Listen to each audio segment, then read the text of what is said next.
अस्सलाम वालेकुम, good morning. आप सबका मेरे चैनल पे वापस से स्वागत है। तो ये है गोल्ड का चार्ट। गोल्ड में ऑलरेडी 2223 के आसपास के हाईज बन चुके हैं। ये हाईज क्यों बने हैं? फेड की मीटिंग थी। 6 घंटे पहले फेडरल रिजर्व का जो है स्टेटमेंट आया था। उससे पहले उन्होंने बताया था कि कोई इंटरेस्ट रेट कट नहीं करेंगे वो, फिलहाल ना ही इंटरेस्ट रेट बढ़ाएंगे। डिसीजन तो ये था उनका। डिसीजन तो ये पता था कि ऐसा ही होगा कि कोई भी इंटरेस्ट रेट कट नहीं होगा, ना ही कोई इंटरेस्ट रेट बढ़ाया जाएगा। बट मेन जो डिसाइडर था मार्केट का वो ये था कि फेड चेयरमैन इन्फ्लेशन पे क्या बोलेंगे। इन्फ्लेशन के बाद उनसे सवाल पूछा गया कि क्या ये जो इन्फ्लेशन बढ़ के आई है उसकी वजह से क्या फेड डेविएट होगा और क्या इंटरेस्ट रेट रोक सकता है या फिर इंटरेस्ट रेट बढ़ाया भी जा सकता है। तो इस पर फेडरल रिजर्व चेयरमैन ने एक स्टेटमेंट दिया जिसकी वजह से ही गोल्ड प्राइसेस जो हैं लाइफ टाइम हाई की तरफ अभी भी आपको देख रहे हैं। उन्होंने एक लाइन बोली, और ये बात ध्यान रखिएगा, जब भी फेडरल रिजर्व के चेयरमैन कोई भी बात करते हैं मार्केट उसको बहुत बारीकी से पढ़ता है और एक एक वर्ड के 10-10 मतलब भी निकालता है। तो उन्होंने ये बोला कि जितने भी इंटरेस्ट रेट बढ़ने थे, we are at the peak of interest rate, इससे ज़्यादा इंटरेस्ट रेट नहीं बढ़ेंगे। एक ये स्टेटमेंट आना था उनका और मार्केट ने ज़बरदस्त उछाल लगाया। उसके बाद उन्होंने इन्फ्लेशन पे भी बोला। इन्फ्लेशन पे भी उन्होंने बोला कि ज़रूर बम्प आया है, बम्प पे हम कोई रिएक्ट नहीं कर रहे हैं। जैसे कि इन्फ्लेशन जब 9% 10% से नीचे आई थी तब हमने रिएक्ट नहीं किया था, बिकॉज हमें लग रहा था कि कहीं जल्दी ना हो जाए।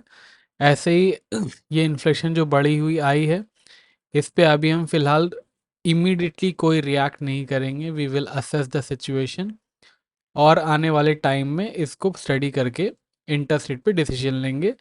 बट यस, इस बार उन्होंने ये बता दिया कि इंटरेस्ट रेट पीक हो चुके हैं। इंटरेस्ट रेट बढ़ाने का फेडरल रिजर्व का फिलहाल कोई आने वाले इमीडिएट फ्यूचर में इरादा नहीं है।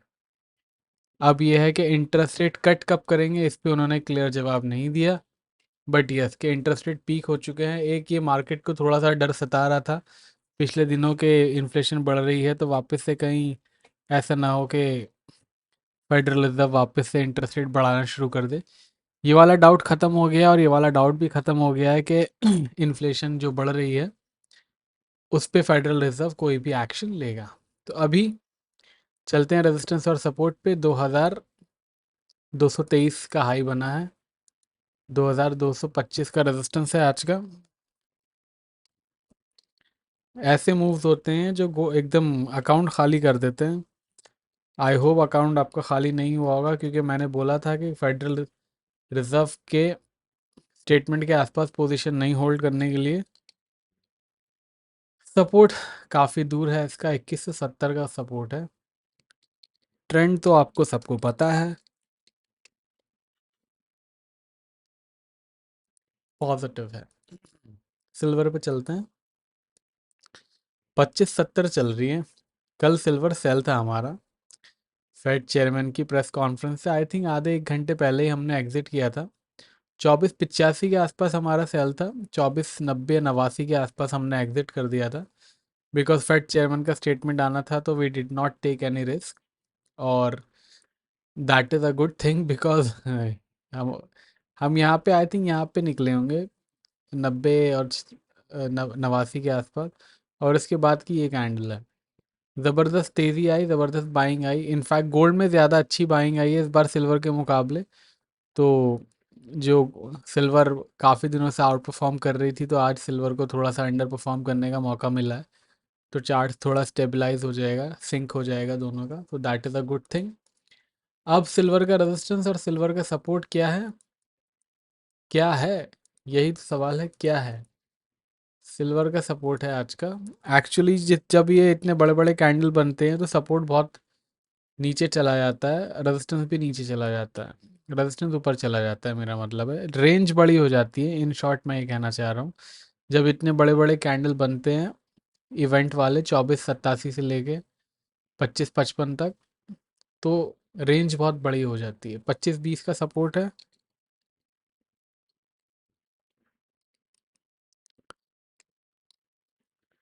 26.5 का रेजिस्टेंस है और ट्रेंड तो पूरी दुनिया को पता है क्या है, तो ट्रेंड में तो कोई चेंज नहीं है। क्रूड ऑयल पे चलते हैं, देखते हैं क्या चाह रहा है। $81 का कल मैंने आपको सपोर्ट दिया था, ऑलमोस्ट $81 के नीचे के लोस बनाए, ऑलमोस्ट ब्रेकआउट दे दिया था, but it did not want to go down without a fight, तो here it is the fight. 80.50 का सपोर्ट है फिलहाल, इसके नीचे जाएगा तो $80 और $79 तक जा सकता है। रेजिस्टेंस है 82.50 का आज का। ट्रेंड है इसका फ्लैट, तो रखिएगा ख्याल। चलते हैं अब यूरो की तरफ। आज तो यूरो का पूरा यूरोप ही हो गया है, बल्ले बल्ले। 890 का रेजिस्टेंस था, और उम्मीद कर रहा था मैं थोड़ा सा और ऊपर जाएगा। फिलहाल 935 के आसपास चल रहा है। आज का रेजिस्टेंस है 970 का, सपोर्ट है आज का 900 का। ट्रेंड पॉजिटिव है thanks to dollar index, otherwise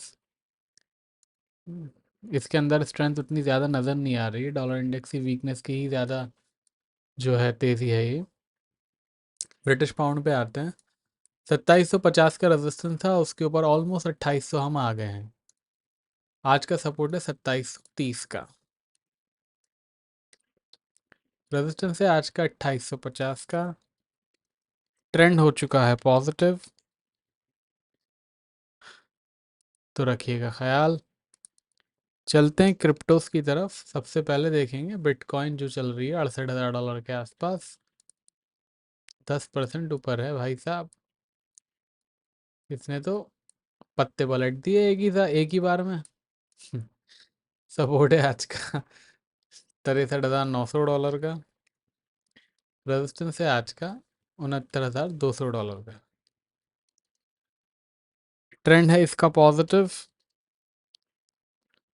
बाकी कुछ भी होगा तो मार्केट कमेंट्री में और बता ही दूंगा मैं आपको।